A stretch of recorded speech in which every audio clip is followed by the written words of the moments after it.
제95강입니다.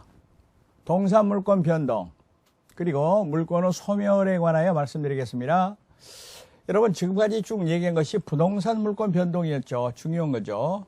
그런데 물권 변동에는 동사물권 변동도 있어요. 그런데 동사물권 변동도 사실 두 가지가 있어요. 법률 행위에 의한 것하고 법률의 규정에 의한 것. 물론 법률 행위에 의한 물권 변동이 동산에 있어서 중요한 거죠. 그런데 부동산하고 단적으로 비교한다면은 부동산 물권 변동에 있어서는 등기가 공시 방법인데 대하여 동산 물권 변동에 있어서는 인도가 공시 방법이라는 거 먼저 말씀드리겠습니다.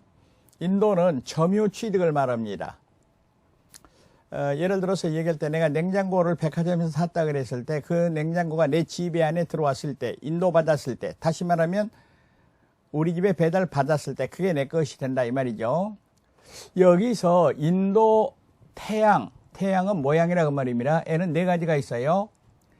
현실의 인도, 간이 인도, 점유 개정, 반환 청구권의 양도인데 먼저 전체적으로 말해본다면 현실의 인도는 준법률행위입니다. 법률행위 아니에요. 현실은 사실행위입니다. 사실행위. 준법률행위 중에서 사실행위라는 거 있었죠. 그런데 대하여 간이인도, 점유개정, 반환 청구권의 양도 이거는 의사표시가 되겠습니다. 의사표시. 현실의 인도는 현실적 점유의 성립입니다. 냉장고를 인도받았다. 시계를 인도받았다. 이겁니다. 간이인도는 양수인이 이미 목적물을 점유하고 있는 경우에 의사표시만으로 인도 효과가 생깁니다. 아주 쉬운데요. 예를 들어서 얘기할 때 현재 갑의 소유 동산이었는데 을이 그거를 점유하고 있었어요. 그랬는데 즉 빌려주고 있었습니다. 갑이 을한테 빌려준 그 동산을 을한테 팔아가지고 소유권을 이전시킨다 했을 때는 빌려 쓴 시계를 갑한테 반환하고 갑이 다시 판 시계를 을한테 주고 이런 거 안 하고 의사표시만으로 소유권 이전의 효과가 생긴다 그 말입니다. 그런데 점유 개정은 반대로 갑이 을한테 시계를 팔고 자기가 계속 빌려 쓰는 겁니다. 그런데 차이점, 요게 개념 정리가 확실해야 됩니다. 간이인도는 양도 전후를 통해 가지고 양수인 을이 점유를 계속하고 있을 것이고 그런데 점유 개정은 양도 전후를 통해 가지고 양도인 갑에게 점유가 인정된다라는 점에 차이가 있습니다. 다음에 반환 청구권의 양도는 빌려준 물건을 예를 들어서 갑이 A한테 빌려준 물건을 그대로 B한테 팔아먹고 현실의 인도 없이 B한테 팔아먹고 B에게 소유권을 취득시킨다 이 말입니다. 다음으로 법률의 규정에 의한 물권 변동이 있습니다. 여기서는 상속, 공용, 징수, 판결, 경매에 있어서는 인도가 필요 없다. 여러분 마치 그거는 187조에 있어서 부동산 물권 변동도 법률의 규정에 관한 경우에는 등기 필요 없는 것과 괴를 같이 하는 것이 되겠습니다. 그리고 더 나아가서 점유 취득 시효도 인정이 됩니다. 그리고 공신의 원칙 이것도 인정이 된다라는 걸 유념하시기 바라겠습니다.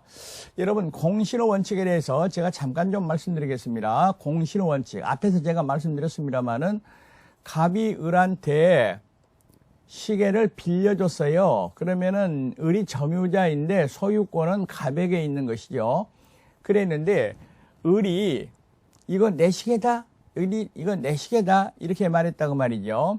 이랬을 때 병이 을의 시계인 줄 알고 그거를 샀더라 이 말입니다. 그리고 점유 취득을 했더라 그 말입니다. 그리고 그게 을이 선의이고 무과실이었다. 그러니까 을은 자기가 주인도 아니면서 병한테 팔아버렸어요. 병은 그런데 을이 주인인지 알았어요. 잘못도 없어요. 과실도 없어요. 이랬을 때는 갑이 병에 대하여 시계를 돌려달라 이런 말 못한다. 다시 말하면은 병이 완전한 소유권을 취득해버린다 했습니다. 제가 앞에서 이걸 잠깐 말씀드렸는데요. 언제 얘기했냐면은 이것도 원시 취득이다. 다시 말하면은 갑의 소유권을 이어받은 거 아니고 법률의 규정에 의하여 독자적인 원인에 의하여 이루어진 경우다라는 얘기가 되겠습니다. 이 경우에는 반드시 점유취득을 해야 됩니다. 즉 이때의 점유취득은 병의 점유취득을 말합니다. 주의할 것은 병의 점유취득에는 현실의 인도, 간이 인도, 그리고 반환 청구권의 양도 이 세 가지는 들어가는데 점유개정에 의한 점유취득은 선의취득의 요건이 되지 못한다.